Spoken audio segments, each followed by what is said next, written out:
En Radio Intereconomía, Pulso Geopolítico. Análisis sobre los nuevos desafíos mundiales. Presenta Rafa Jiménez.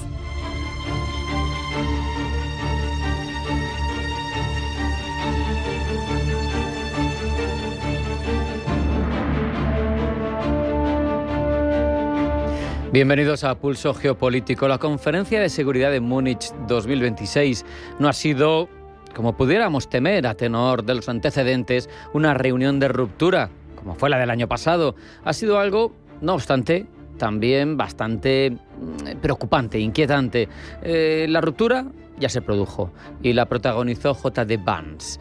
Las heridas siguen abiertas y el ungüento que ha aplicado esta semana en Baviera Marco Rubio no es sino una capa fina de cortesía diplomática sobre una fractura estructural que afecta especialmente al orden occidental como lo configuramos entre todos a partir de 1945. Como digo, hace apenas un año J.D. Vance fue quien subía al podium en esa misma conferencia de seguridad para dirigirse a los líderes europeos y entonces apostó por una reprimenda, por señalar a Europa como un modelo político y cultural en clara decadencia, que había perdido el rumbo y que, además, con acusaciones concretas, Vance aseguraba, sofocaba la libertad de expresión, la democracia interna y hasta la soberanía popular. Vance, al final, lo sabemos, con la visión en retrospectiva podemos comprobar en comparación con cómo se ha ido desarrollando esa relación bilateral entre Estados Unidos y el conjunto de países europeos, vino para marcar territorio. Los líderes europeos presentes en la conferencia del año 25 escucharon con indisimulado estupor, con indignación, un mensaje, una intervención que fue un aldabonazo para repensar décadas de relaciones que se daban por descontadas. Y este año, sin embargo, el planteamiento ha sido distinto. Ha llegado Marco Rubio, diplomático de carrera, senador veterano, político del sistema, muy del establishment, otro perfil muy distinto, aunque al final miembro del gobierno de Trump. Ha hablado de discursos entrelazados, ha evocado las dos grandes guerras que sacudieron a Europa en el siglo XX, ha pronunciado la palabra Europa con algo relativamente parecido a un cierto afecto, y los líderes europeos que el año pasado asistían al discurso de Vance con estupor, pues tenían un cierto alivio al escuchar a Marco Rubio. Nadie ponía en cuestión legitimidades, democracias, no había insultos, y claro, eso se ha podido hasta vivir como una victoria, pero al final ha sido puro humo, una ilusión. Que Rubio no haya sido Vance tan solo es una cuestión de tono, no de fondo. El tono en diplomacia, lo sabemos, es relevante, pero no es lo sustancial. El mensaje de fondo de Rubio no difiere tanto de lo que nos dijo Vance hace un año. Europa tiene que hacer más, Europa tiene que pagar más, Europa no puede contar y dar por descontado, contar de forma automática con el paraguas estadounidense como una constante fundamental e inamovible en el universo estratégico. El Indo-Pacífico, no el Atlántico, es ahora el teatro prioritario de intereses de Washington. Lo ha dicho el propio Marco Rubio con puño de hierro en guante de terciopelo. Pero lo ha dicho, el puño de hierro está ahí. Se habla por parte de quien analiza y quien reflexiona sobre el discurso de Rubio en un rechazo implícito a la agenda climática, en escepticismo hacia lo multilateral. Vamos, que lo que se hace es reflejar una situación en la que no hay una alianza entre iguales. Es un hegemón, una potencia hegemónica que viene ante sus tradicionales aliados a decirles: vengo a proponerte una alianza, una relación completamente asimétrica.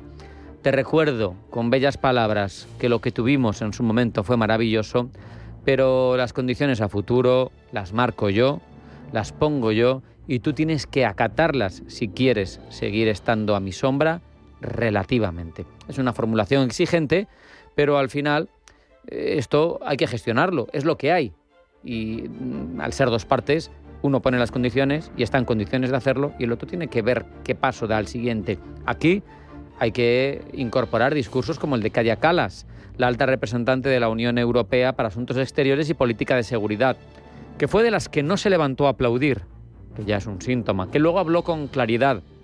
Nos contó en esencia que Europa no puede ni debe depender de ninguna potencia exterior para su propia seguridad, que la autonomía estratégica no es una aspiración abstracta, que ahora mismo para Europa es una necesidad perentoria, de carácter existencial.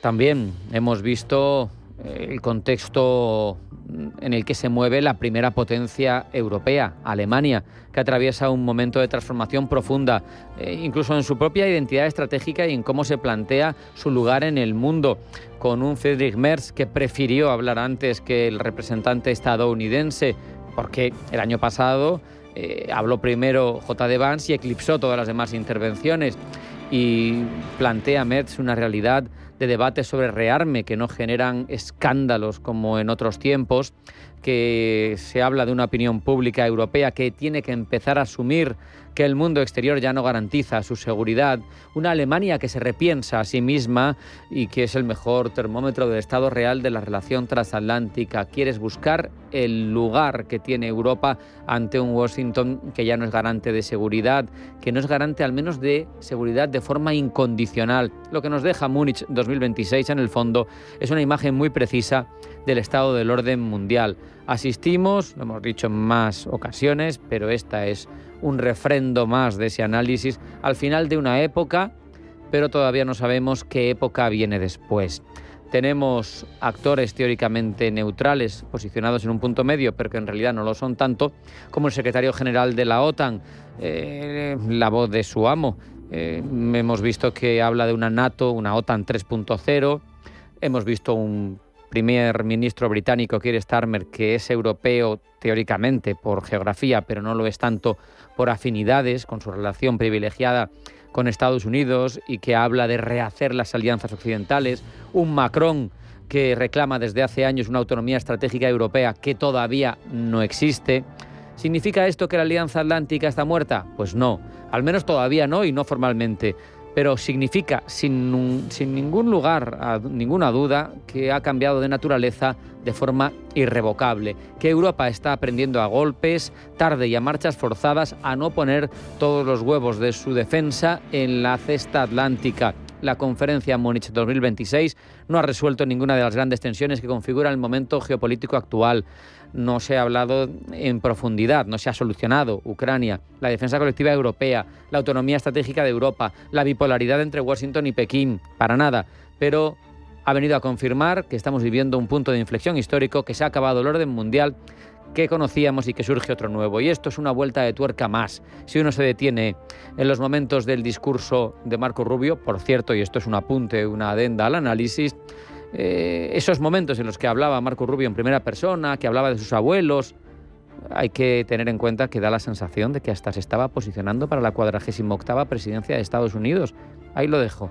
A mí, por lo menos, me olía a eso. ¿Quién sabe? Hacemos un alto en el camino. A la vuelta, información geopolítica que ha elaborado Pablo Iannone. No se marchen porque sigue Pulso Geopolítico.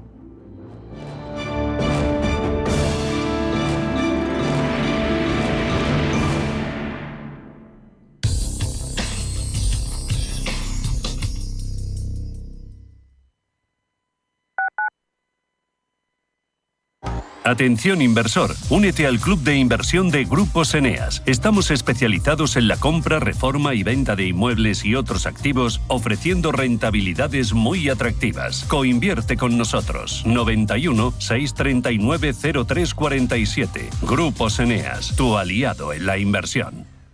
Los viernes a las 10 de la noche nos visita un gato, el Gato Gourmet. En Radio Intereconomía, Andrés Sánchez Magro presenta una guía semanal gastronómica, enológica, de restaurantes, literaria, musical y con todos aquellos ingredientes para cocinar la buena vida. El Gato Gourmet, los viernes a las 10 de la noche en Radio Intereconomía. ¿Por qué ayudan los que ayudan? Trabajadores sociales, educadores, voluntarios, investigadores. A pesar de las dificultades, dedican su día a día a ayudar a los demás porque creen en la utopía de una sociedad más justa para todos. Porque lo imposible solo es un poco más difícil que las cosas difíciles. Fundación La Caixa. Creer para transformar. Geopolítica, mercados, bancos centrales. Los temas más candentes que impactan en la economía mundial están en Visión Global. Cada tarde de lunes a viernes a las 7 con Marta Isern. Visión Global. Marcamos la diferencia. Radio Intereconomía.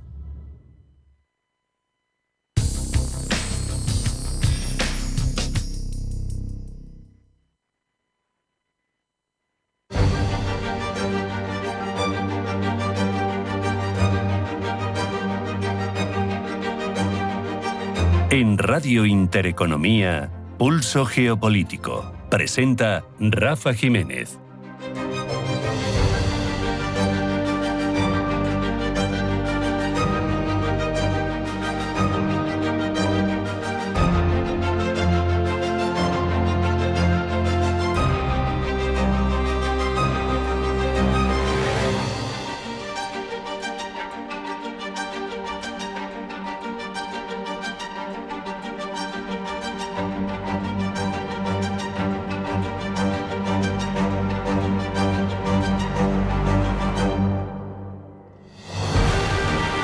Vamos ya con los titulares de información geopolítica que ha elaborado Pablo Llanone. Pablo, bienvenido, buenas tardes. Buenas tardes. Comenzamos por el Eurogrupo, que se reúne para abordar el papel del euro y retomar las conversaciones sobre los eurobonos. Los ministros de Economía y Finanzas de la eurozona retoman sus conversaciones para reforzar el papel internacional del euro como forma de garantizar la soberanía monetaria de la divisa común. También pondrán sobre la mesa la posible emisión de deuda conjunta como instrumento para reforzar el peso de la Unión Europea en los mercados internacionales. Alemania insta a países europeos a ahorrar para incrementar el gasto en defensa hasta el 5%. El ministro de Asuntos Exteriores alemán Joachim Weidephul ha instado al resto de países europeos y en particular a Francia a adoptar medidas de ahorro para poder cumplir con el objetivo de la OTAN de invertir el 5% de su PIB en gasto militar. Weidephul también ha arremetido contra China. El ministro de Exteriores germano se ha referido al gigante asiático como un rival sistémico para Europa, en contraposición a Estados Unidos. No hay equidistancia entre Pekín y Washington. Por supuesto, aliados, amigos, socios valiosos para Washington y para Estados Unidos, y este no es el caso de China. China es un sistema diferente, un sistema autocrático. Por supuesto que intentamos tener a China como socio. Estamos abiertos a ello. Sabemos que China es un competidor, pero también es un rival sistémico para Europa y para el mundo libre.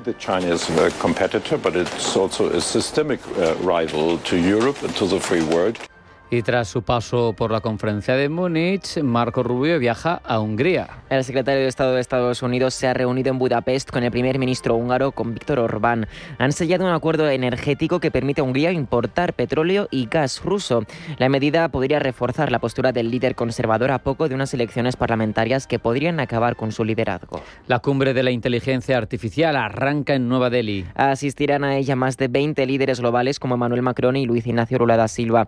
Entre los asistentes tecnológicos clave se encuentran el CEO de OpenAI, Sam Altman, y el de Alphabet, y Sundar Pichai, CEO también de Alphabet, como decíamos. El primer ministro británico, Keir Starmer, ha anunciado que podría prohibir las redes sociales a los menores de 16 años. Se uniría de esta manera a Australia y a España. El primer ministro británico también ha anunciado que tomará medidas enérgicas contra los chatbots de inteligencia artificial.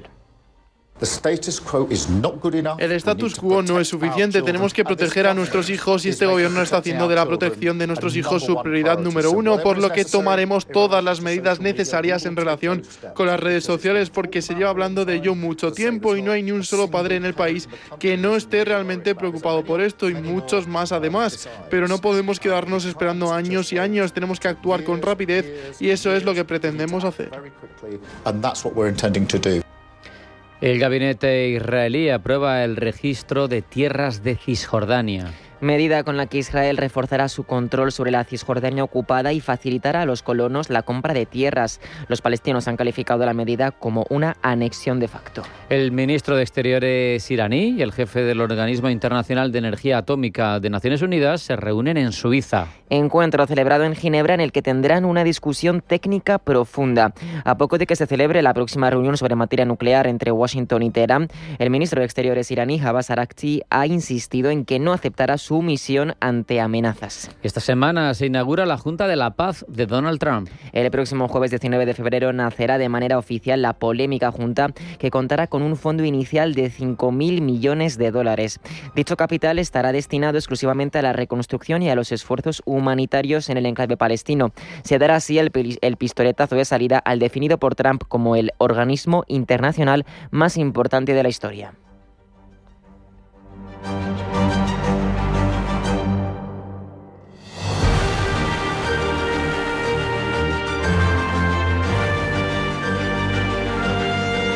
Hemos dado unas pinceladas de la información geopolítica más relevante.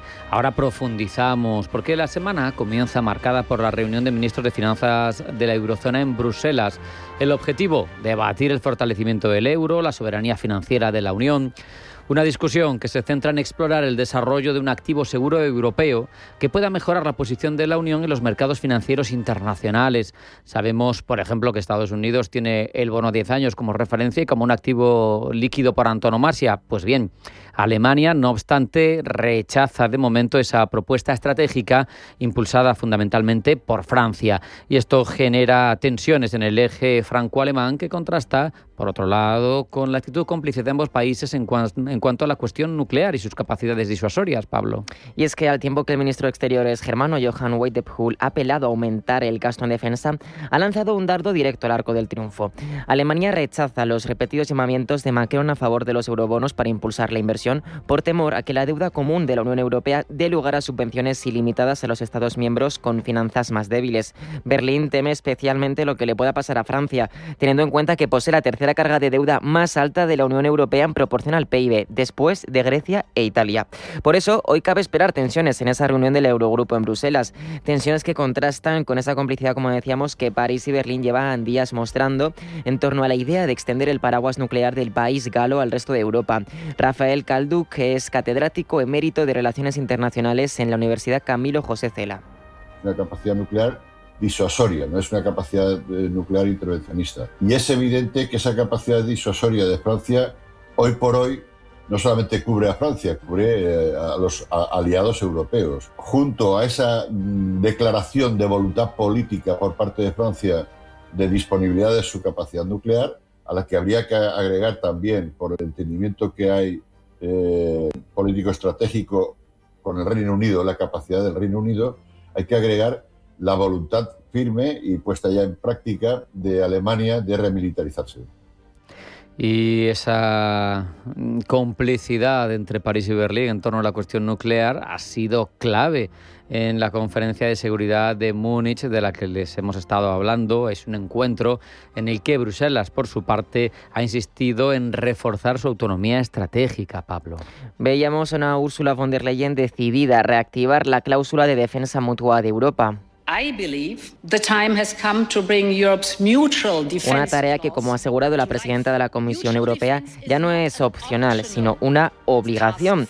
Con ello, von der Leyen apuntaba que ha llegado el momento de dar vida al artículo 42.7 del Tratado de Lisboa, una disposición introducida en 2007 que establece que los Estados miembros están obligados a prestar ayuda y asistencia con todos los medios a su alcance.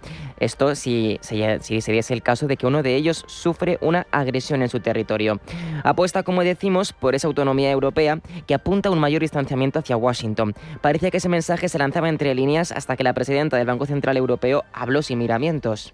Europe grows in times of crisis. Y es que de patada calificó Christine Lagarde la actitud de Donald Trump hacia Europa, asegurando que las políticas del presidente republicano constituyen una crisis con la que logra unir más a Europa.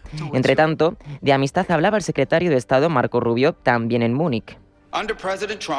Bajo la presidencia de Trump, los Estados Unidos de América volverán a asumir la tarea de renovación y restauración y estamos preparados para hacerlo solos si es necesario. Sin embargo, preferimos y esperamos hacerlo junto con ustedes, nuestros amigos aquí en Europa. La actitud de Estados Unidos en esta edición de la Conferencia de Seguridad ha sido un elemento muy diferencial respecto al anterior. Volvemos con Rafael Calduch. Ha sido el punto de reconciliación entre la administración Trump que, como sabemos, en la conferencia de Múnich el año pasado con el vicepresidente Vance hizo un desplante político y diplomático a los dirigentes europeos, y que este año Marco Rubio ha tratado de abrir puertas para el futuro. En su intervención, Rubio hizo un llamamiento a los europeos a defender la civilización occidental de la inmigración masiva temida por el gobierno de Donald Trump. Rubio se esforzó también por tranquilizar con más o menos éxito a Europa por las intenciones estadounidenses con respecto a la OTAN y Groenlandia, e instó a los europeos a alinearse con la visión del presidente estadounidense. De momento, sin embargo, aquí en Europa, sus principales amigos y receptores de ese mensaje MAGA que ha aupado a Donald Trump a la 47ª presidencia de Estados Unidos, se encuentran en países concretos, localizados en Eslovaquia, en Hungría. Al país de Robert Fico viajaba Rubio aprovechando su estancia en Europa ayer domingo. Y hoy lo que elegía el secretario de Estado era Hungría. ¿Con qué objeto? El de reforzar vínculos económicos, pero además el momento de su llegada es muy oportuno, muy conveniente, al menos para las aspiraciones políticas de Víctor Orbán. Gemma González. Se trata de la primera visita de un secretario de Estado de Estados Unidos al país húngaro en 7 años y que llega en un momento clave para su primer ministro, Víctor Orbán, que enfrentará elecciones parlamentarias el próximo mes de abril. Washington, interesado en que no caiga uno de sus principales bastiones en Europa, ha enviado a Marco Rubio a Budapest. Allí el secretario de Estado de Estados Unidos y el primer ministro húngaro han firmado un acuerdo que permitirá a Hungría el uso de gas y petróleo rusos. Con ello se contribuirá, ha dicho Orbán, a la seguridad continua del suministro energético de su país. El secretario de Estado de Estados Unidos ha declarado por su parte que desde Washington quieren que la economía húngara prospere. Es, ha dicho, un interés nacional, especialmente mientras Orbán sea el primer ministro y el líder del país.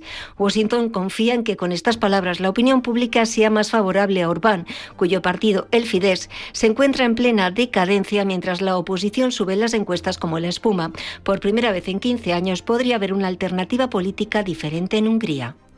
Y el ministro de Relaciones Exteriores de Irán, Abbas Araghchi, se reúne este lunes en Ginebra con el director general de la Organización Internacional de la Energía Atómica, Rafael Grossi.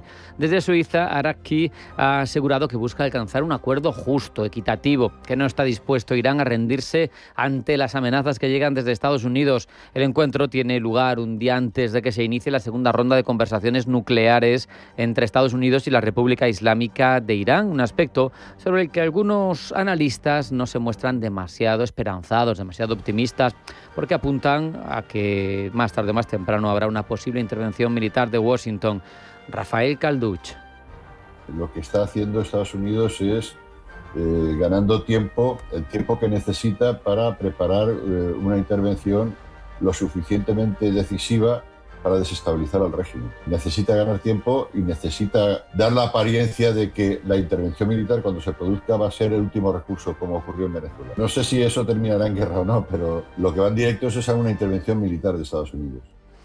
Y terminamos este repaso de noticias y de cuestiones relevantes de la información geopolítica pues aunando varias cuestiones. Por un lado, esa decisión de Estados Unidos de poner su foco en Asia. Lo sabemos, toda su estrategia nacional está allí enfocada y entre líneas se leía también en el discurso de Marco Rubio, pero es que además India es sede de la cumbre de inteligencia artificial que atrae a líderes de Estado y CEOs de grandes tecnológicas de todo el mundo, y que el subcontinente se haya convertido en punto de encuentro no es ni mucho menos casual. Es el reflejo de su crecimiento, de su prosperidad, de la demografía. Es el país más poblado del mundo. La economía va, aunque nos parezca mentira, a lo mejor desde aquí, como un tiro, ya está como la quinta mundial y subiendo escalones. Se espera que sea la tercera del mundo en pocas décadas. Es, como digo, el país más poblado del mundo, y en los últimos tiempos ha sobrepasado a Japón. Es la quinta economía del mundo, a la cuarta, la sobrepasar a Japón, y el siguiente objetivo es Alemania, que no va a tardar, como digo, en sobrepasarla. Pero su destino está lleno de desafíos, hay pobreza, hay desigualdad extrema.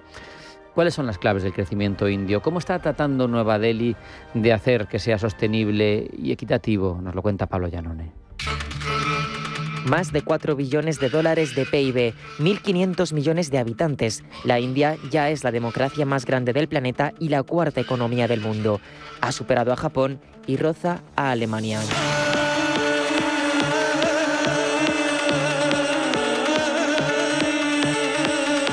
Su aguda costa y su escarpado norte le otorgan la forma de una cornucopia en expansión. Ganesha, símbolo de sabiduría y prosperidad, parece guiar su avance. Los ríos que descienden desde el Himalaya hasta el Índico riegan su tierra fértil, reflejo del potencial agrícola y humano de esta nación milenaria. Tenemos una población que es la mayor del mundo, un crecimiento económico sostenido y una capacidad tecnológica en muchísima expansión.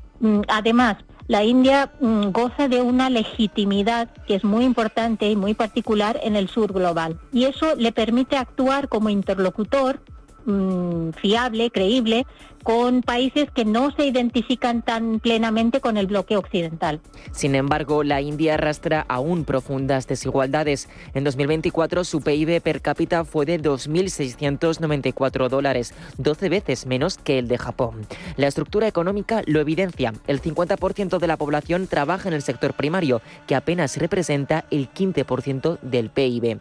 La industria depende del carbón y la contaminación ahoga las grandes urbes, donde el acceso al aire limpio se vuelve un privilegio. En contraste, el sector servicios representa cerca del 50% del PIB, aunque emplea a solo un tercio de la población. No faltan titulados, faltan empleos de calidad.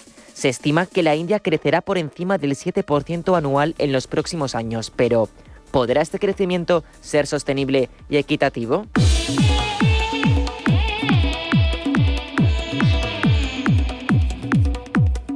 En octubre de 2025, India albergaba 120 unicornios, una cifra descomunal frente a la veintena que puede tener Alemania. Este auge ha sido posible gracias a una fuerte inversión extranjera directa que el gobierno quiere mantener con reservas sólidas y una inversión pública centrada en infraestructura estratégica.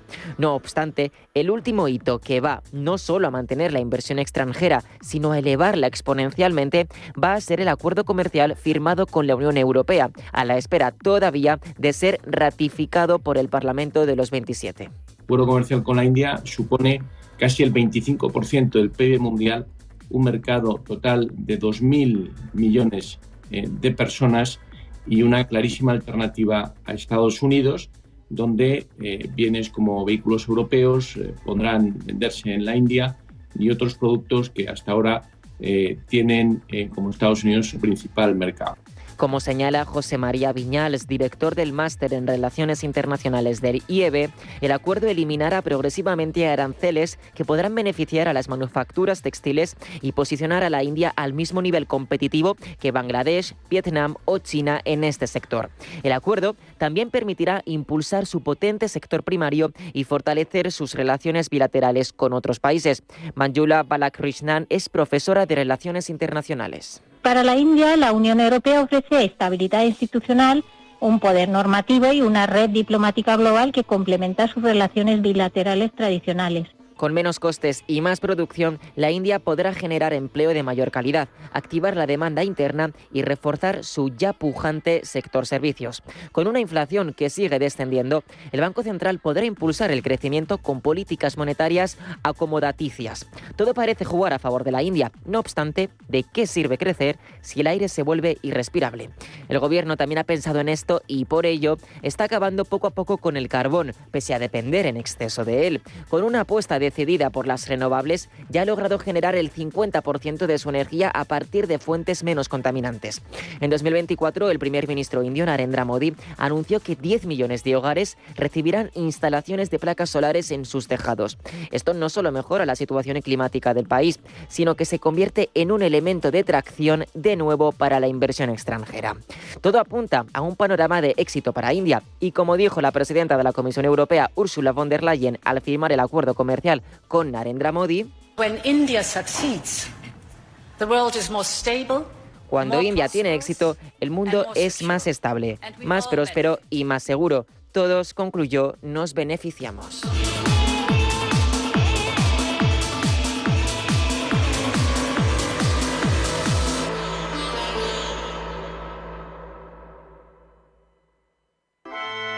Perdona, ¿tú quién eres? Javier, gestor de ceremonias. Vengo a casarme contigo. ¿Qué? ¿Y Carlos, mi novio? Carlos no asiste a ceremonias. Es el procedimiento.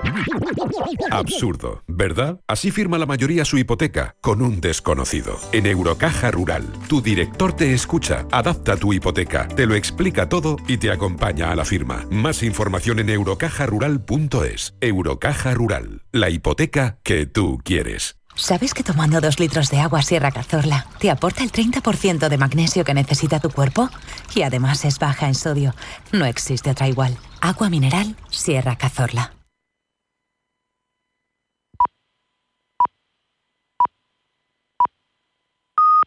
La Hora de Miguel Ángel es un programa dedicado a la salud y la prevención de enfermedades. Con un lenguaje claro y sencillo, te explica cómo llevar una vida saludable. La Hora de Miguel Ángel, todas las noches a las 12 en Radio Intereconomía.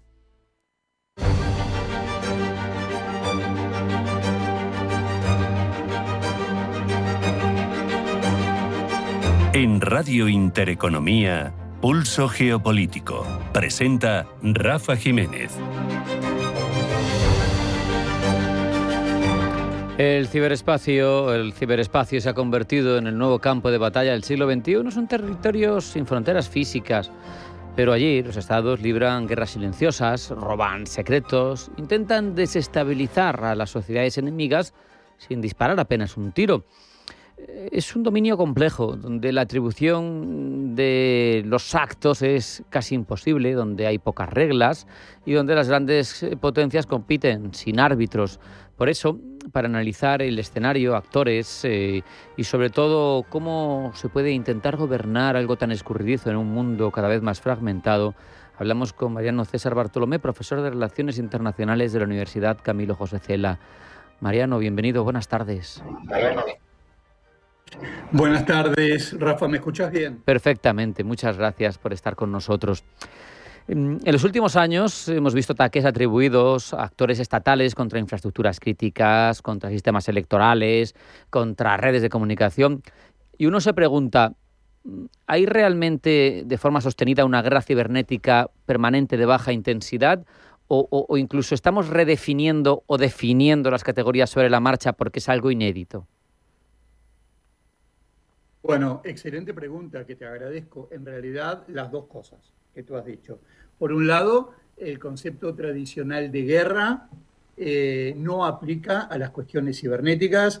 Yo te puedo mostrar en estos momentos una filmación del centro de Madrid con toda la gente yendo y viniendo y no te va a parecer un escenario bélico y probablemente sí sea un escenario bélico, ¿vale? Lo que pasa es que está transcurriendo en el ciberespacio.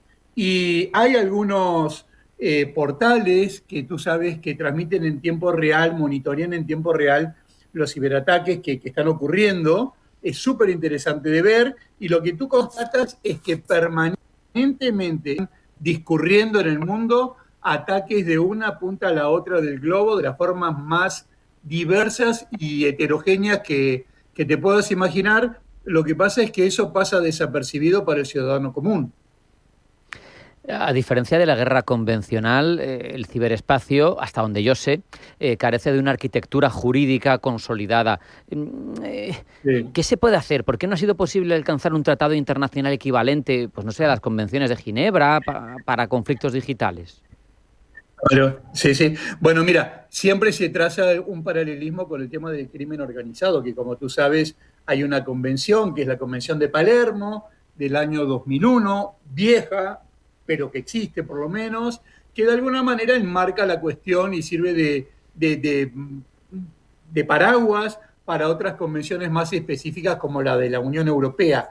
Eso no ocurre en el ciberespacio, no hay una convención en materia de ciberseguridad, no hay una razón concreta y oficial. Si tú me preguntas a mí, yo creo que hay una razón que se argumenta y una razón verdadera. La que se argumenta, por lo menos por parte de Occidente, es que los países como Rusia, como China, no quieren firmar una convención que les impida verificar, monitorear los contenidos de los mensajes que transcurren en el ciberespacio, porque en esos países no existe respeto por la cuestión de los datos personales. Ese es el argumento que te puede dar un estadounidense o un europeo. La culpa no es nuestra, la culpa es del otro. Ahora, también es cierto que ninguna gran potencia aspira a autocercenar sus capacidades. Entonces, aquellos países que tienen mayor desarrollo en términos de ciberpoder,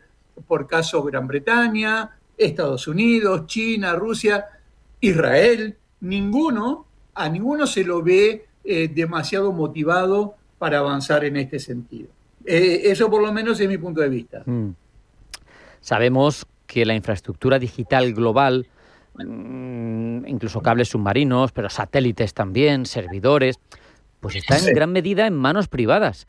¿Esto cómo afecta cuando uno intenta analizar pues, cuestiones de soberanía de los estados en este campo, capacidad real de defensa o de respuesta? Porque al final esa realidad no la hemos tenido en otros campos de las relaciones internacionales, donde lo privado daba igual cuando había una guerra en marcha. Sin embargo, aquí lo privado es fundamental.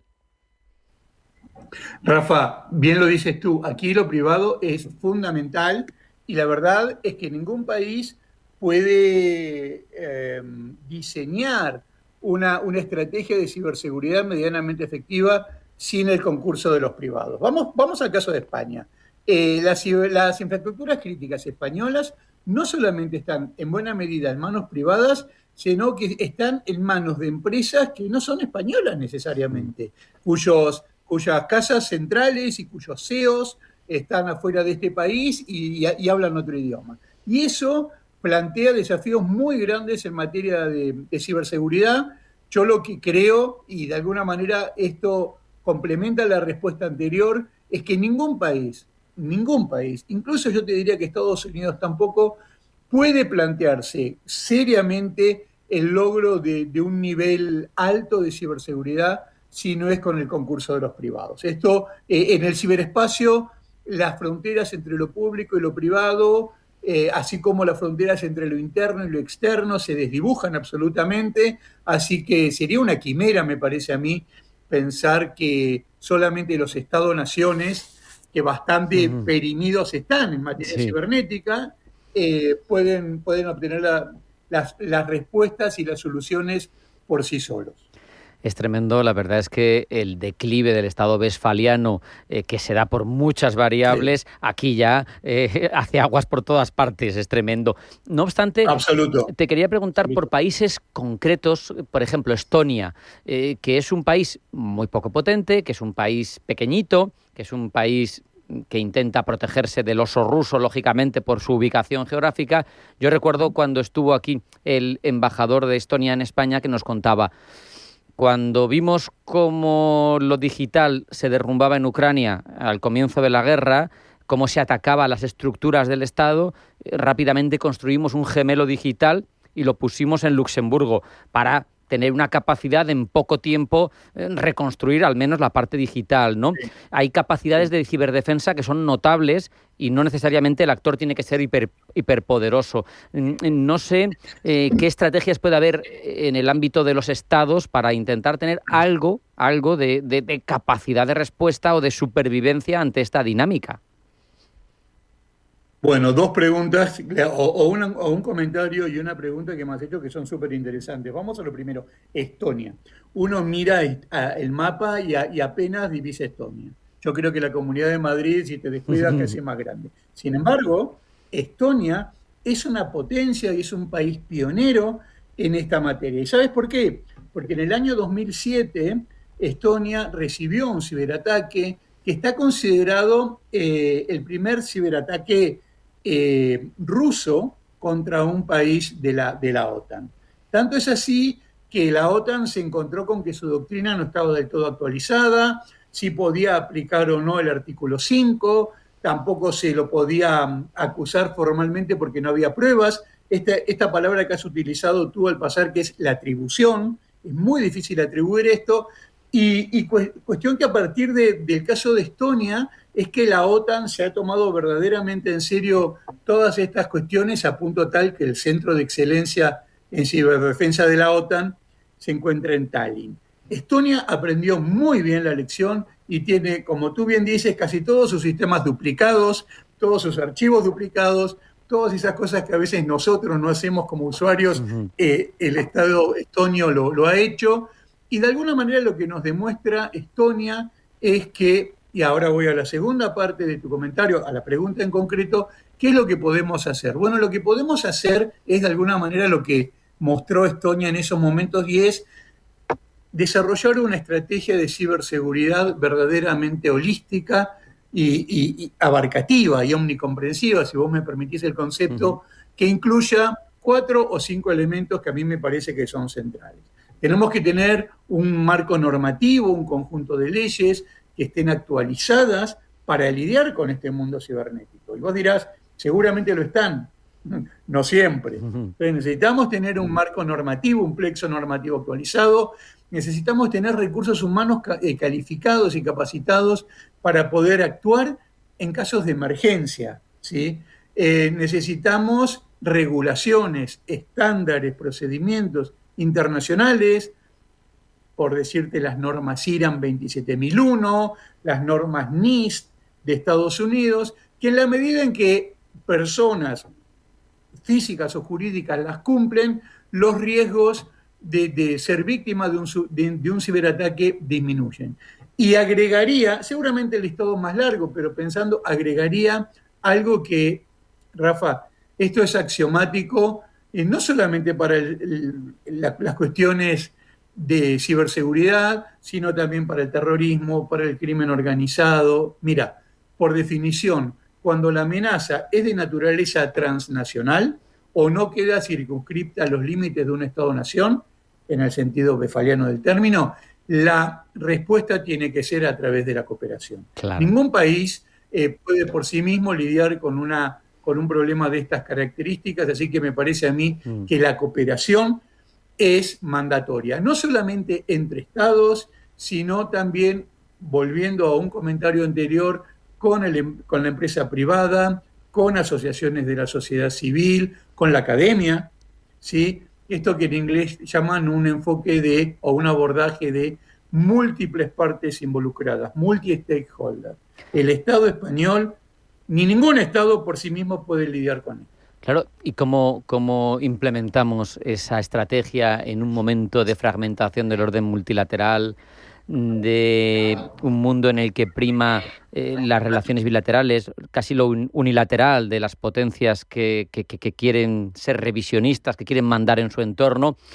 No parece factible ahí una ciberseguridad global, porque parece que va en contra una tendencia de la otra, ¿no? O sea, para resolver los problemas de ciberseguridad y ciberguerra tengo que tirar de colaboración internacional público-privada, pero resulta que los países abogan por lo contrario, por romper todo eso. Bueno, estamos en una época en la cual mis colegas de la universidad que dictan asignaturas vinculadas con la cooperación se encuentran en un dilema, ¿no? Y nosotros bien que nos burlamos de ellos porque les decimos que nos hemos quedado sin trabajo, pero al final se van a quedar sin trabajo. Pero al final yo creo que, vamos al caso de España, a lo mejor que pretendamos tener en el corto plazo una gran convención marco en materia de ciberseguridad que otorgue gobernanza a todo el tema, es demasiado ambicioso. Pero entonces lo que hay que hacer, me parece a mí, es avanzar por partes. Y en una suerte de cuadro mental de doble entrada, tú puedes avanzar por determinados temas. Hay temas que en estos momentos no son objeto de consenso, a lo mejor hay otros que sí, entonces vale la pena profundizar y explorar aquellos temas en los cuales se pueden lograr acuerdos, o se puede ingresar y abordar el tema desde una perspectiva regional. A lo mejor a nivel global no podemos hacer nada, pero a lo mejor sí lo podemos hacer a la escala europea. Bueno, empecemos por lo que tengamos a mano, intentando que progresivamente podamos alcanzar mayores niveles de consenso. Mariano, Gramsci decía, el viejo mundo se muere, el nuevo tarda en aparecer y en el interregno, en el claroscuro, surgen los monstruos, ¿verdad? No sé cómo vamos a gestionar esos monstruos, pero te pido, para terminar, si tú tuvieras el desafío de articular una gobernanza internacional para el ciberespacio, ¿en qué te inspirarías? Has hablado de la delincuencia organizada, me parece, de la Convención de Palermo, pero el Tratado de No Proliferación de Armas Nucleares, acuerdos de armas químicas, no sé qué articulación te parecería a ti más interesante y más realista en este contexto actual. A ver, lo que pasa es que esto tiene, bueno, mira, yo creo que si a mí me preguntaran, y estoy improvisando la respuesta, pero si a mí me preguntaran 3 o 4 o 5 temas que tenemos que poner sobre la mesa en una eventual negociación como cuestiones a tener en cuenta en un acuerdo multilateral de ciberseguridad medianamente ambicioso, yo creo que hay un tema, o hay 2 temas que son, me parecen muy importantes. Uno es lo que tiene que ver con los datos, con la privacidad de los datos, la confiabilidad de los datos, preservar esa confidencialidad de los datos digo que están circulando por el ciberespacio, ¿verdad? Que dicho sea de paso, eso en sí mismo es un enorme tema porque podríamos hablar de desinformación, podríamos hablar de muchísimas cosas a partir de la manipulación de datos. Creo que un tema súper importante, Rafael, es el tema de las infraestructuras críticas. ¿Sí? Si nos quisiéramos dar una idea mínima de lo que puede significar un ataque exitoso a una infraestructura crítica, en este caso las redes de distribución de electricidad, pensemos en abril del año pasado. Claro. Y es simplemente la punta del iceberg. O sea que cuestiones que tengan a la infraestructura crítica como centro de la discusión me parecen estratégicas, me parecen vitales. Y después hay 3 actores que a mí me parecen que hay que tomarlos muy, pero muy en cuenta, que son actores que han venido del mundo no digital al mundo digital, pero se han adaptado muy bien y han potenciado sus acciones en este dominio cibernético, que son el terrorismo, o sea, ciberterrorismo, el crimen organizado, para volver a un tema que mencioné al pasar, el cibercrimen, y el ciberespionaje, que está protagonizado por agentes o por actores que al final no terminás de tener en cuenta si es que son verdaderamente privados o están operando como proxies, ¿sí?, por delegación de algunas potencias, como puede ser China, como puede ser Rusia, como puede ser Corea del Norte, pero que, fuera de toda duda, tienen una capacidad de generación de daño verdaderamente enorme. Con esa reflexión nos vamos a quedar un asunto interesante, apasionante, que se está configurando en este momento y que, bueno, merecía ese análisis que hemos hecho con Mariano César Bartolomé, profesor de Relaciones Internacionales de la Universidad Camilo José Cela. Mariano, siempre es un placer hablar contigo. Un abrazo, hasta la próxima. Estamos en contacto, un abrazo grande.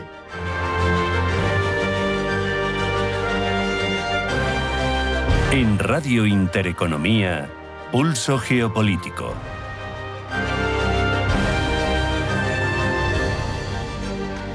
La Conferencia de Seguridad de Múnich siempre es un referente en lo geopolítico, pero la edición de este año, con el huracán Trump y tras la presencia el año anterior de J.D. Vance, su número 2 en modo destrucción, se esperaba con más interés que nunca. Allí ha hablado por boca del hegemón su secretario de Estado, Marco Rubio. El ponente más relevante por Europa ha sido el canciller alemán, Friedrich Merz. Pero, ¿qué sacamos en claro de esta cita? Pues lo vamos a intentar entender con la ayuda de Armando Álvarez García Jr., profesor de Derecho Internacional Público y de Relaciones Internacionales en la Universidad Internacional de La Rioja. Armando, bienvenido, gracias por acompañarnos, gracias porque sé que hoy es un día muy complicado, muy apretado para ti. Buenas tardes.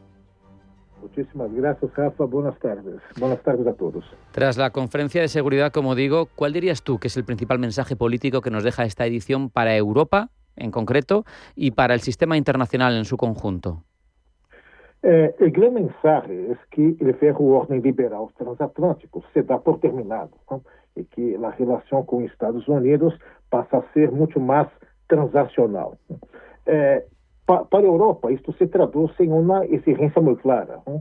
Si quiere seguir contando, pues debe combinar poder militar, cohesión política y recursos propios, no solo capacidad regulatoria y retórica. Claro.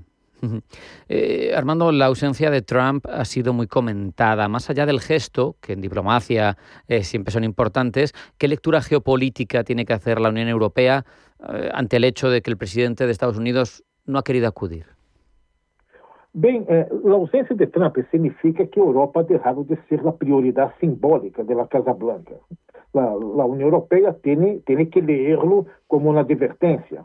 Estados Unidos sigue sendo um aliado imprescindível, né, pero cada vez mais volátil, né, capaz de passar de sócio protetor a ator coercitivo, como además se ha visto em Groenlândia ou em giro sobre Ucrânia, segundo seus próprios cálculos internos, né. La presencia de Marco Rubio, desde luego, ha marcado el tono estadounidense. Ha sido mucho más conciliador en la forma que los discursos de Vance de hace un año, pero da la sensación de que ha sido una cuestión, como digo, formal, de un guante de terciopelo, ¿no? ¿Cómo defines el discurso de Rubio? ¿Qué nos muestra del enfoque actual de Washington? Una pregunta muy interesante. Rubio ha sido la cara más amable del trumpismo, ¿no? O sea, formas más cuidadas, pero fondo muy parecido, ¿no? Habla de revitalizar la amistad, de una Europa fuerte, pero siempre que esa Europa se alinee con una agenda de fuerza, de unilateralismo selectivo y de defensa de una civilización occidental muy marcada en términos identitarios. En la práctica, el mensaje es básicamente la alianza sigue, pero las líneas rojas y las prioridades las fija Washington, de Ucrania, Oriente Medio, China. O sea, esta es la idea. ¿En qué punto dirías tú entonces, Armando, que está hoy la relación entre Estados Unidos y Europa? ¿Un reajuste, un enfriamiento, un distanciamiento controlado o incluso una ruptura estratégica? ¿En qué punto estamos? Yo hablaría de distanciamiento controlado e a la vez de um reajuste estrutural. Nadie quer certificar a ruptura da OTAN, pero Merz reconoce uma zanja profunda e dá por defunto o ordem basado em normas, mientras Rubio deja claro que Estados Unidos actuará solo quando lo juzgue necessário e que a aliança é um instrumento, não um dogma.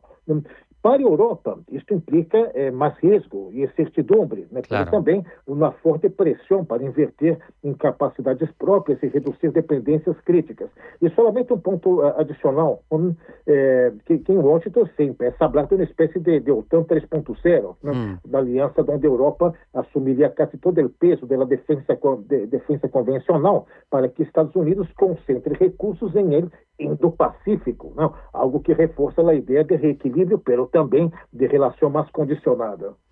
Fíjate, leyendo, Armando, el discurso de Marco Rubio, apenas nombra 4 veces a Trump en el texto, pero habla de cosas muy marcadas, ¿no? De argumentos muy marcados, peligros para la civilización occidental por la migración masiva, llamativo él, que es hijo de migrantes cubanos, incluso asegurando también, al hilo de todos los argumentos que siempre sostiene Trump en este ámbito, que la ONU está desfasada, que no ha hecho nada por Gaza, por Ucrania, ni para frenar la bomba nuclear iraní, que todo lo ha tenido que hacer Estados Unidos, y eso coincide al final con argumentos muy contundentes de Trump, como el hecho de que la Junta de Paz de Gaza, según él, es el organismo más importante internacional de las últimas décadas. Esse pasaje simplesmente mostra que o trumpismo se ha institucionalizado de forma muito contundente na política exterior, né? Rubio adopta um linguagem de choque civilizatório, presenta a migração massiva como ameaça existencial, muito boa na sua observação, de hecho, e degrada o papel da ONU frente ao músculo estadunidense, o que, logicamente, choca com o ADN da União Europeia, que se ha definido como potência normativa, multilateral e pró-direito internacional. Precisamente te pido opinión ahora desde el otro lado, el lado europeo. La intervención del canciller alemán Friedrich Merz, que se produjo antes que la del estadounidense, porque el año pasado fue al revés y Vance eclipsó a todos con sus aldabonazos y sus frases contundentes, pero Merz, volviendo a él, ha hablado de hacer del alemán, del Bundeswehr, el ejército más poderoso de Europa. Esto a alguno le habrá puesto los pelos de punta por la historia, pero bueno, habló de diversificar las relaciones internacionales, casi de más peso en las relaciones de Europa con potencias medianas, de buscarse alternativas. Es un discurso también bastante innovador respecto de las políticas que ha tenido Europa, la Unión Europea, hasta hace nada. Exacto. Merz lanzó un doble mensaje.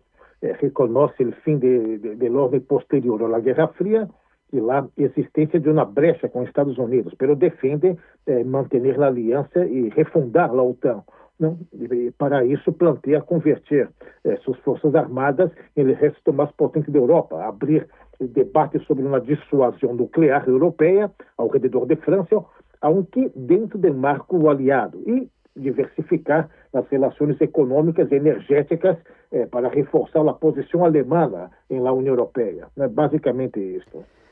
Voy a ir terminando, tenemos 3 minutos. En materia de seguridad, te pido opinión. ¿Sale reforzada o debilitada la credibilidad europea tras la conferencia? Sobre todo porque sabemos que hay un entorno complejo, que Rusia va por un lado, que la OTAN está también en desafío constante, pero para Rusia es un argumento la OTAN y su expansión. Bueno, no sé, ¿tú ves decidida a la Unión Europea en materia de seguridad? ¿Sale reforzada esta conferencia de Múnich o es palabrerío y poco más? En el plano del discurso, la credibilidad europea sale reforzada, en mi modo de ver.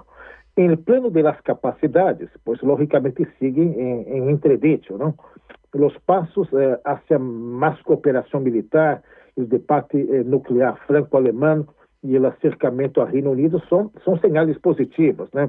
El propio Starmer resumió bien la nueva fase al afirmar que no hay seguridad británica sin Europa, ni seguridad europea sin Reino Unido, ¿no?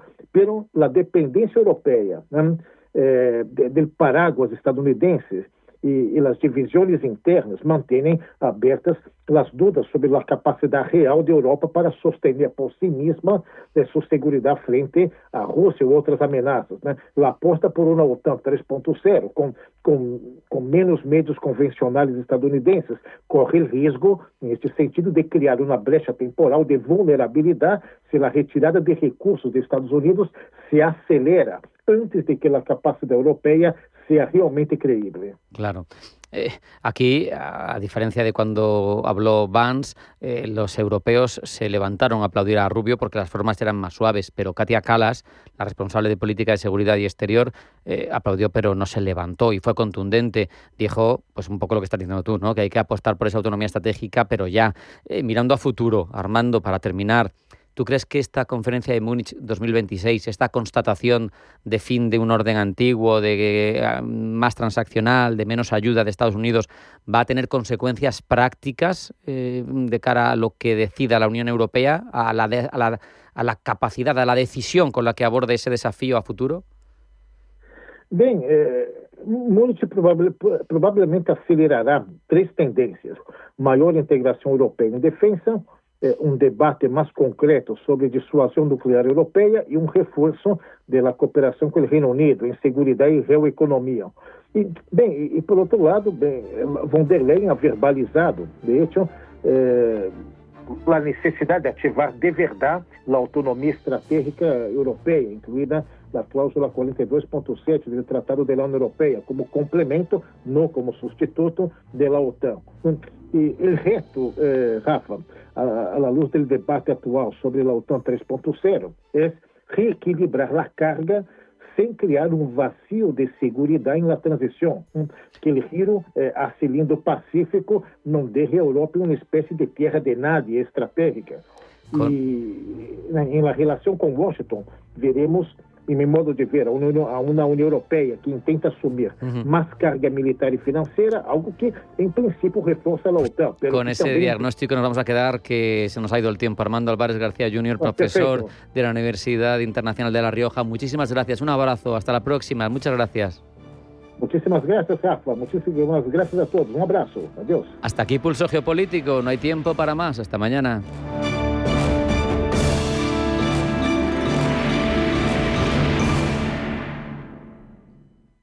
Analizar la bolsa al milímetro es muy importante, pero no deja de ser el 5% del mercado. Si quieres llegar al otro 95%, la respuesta está en el private equity y la herramienta es Crescenta. Completa tu visión, diversifica tu cartera e invierte como imaginas en crescenta.com. La inversión tiene riesgos. Más información en crescenta.com/condiciones. ¿Dolor articular, cansancio o digestión pesada? Descubre Mar Azul de Sol Naturaleza, un suplemento único con ficocianina, rica en antioxidantes naturales que ayudan a desinflamar, revitalizar y proteger tu organismo desde el interior. Llama al 91 31 31 409 o entra en solnaturaleza.es. Estamos en constante cambio. El mundo cambia. Cambia nuestro entorno. Cambios que nos hacen reflexionar. Cambios que nos hacen apostar por fórmulas diferentes. En la radio apostamos por el sector inmobiliario. Súmate al cambio con Intereconomía Inmobiliario. Cada miércoles y jueves a las 11 de la mañana. Con Elena Fraile. En Radio Intereconomía. Nos sumamos al cambio.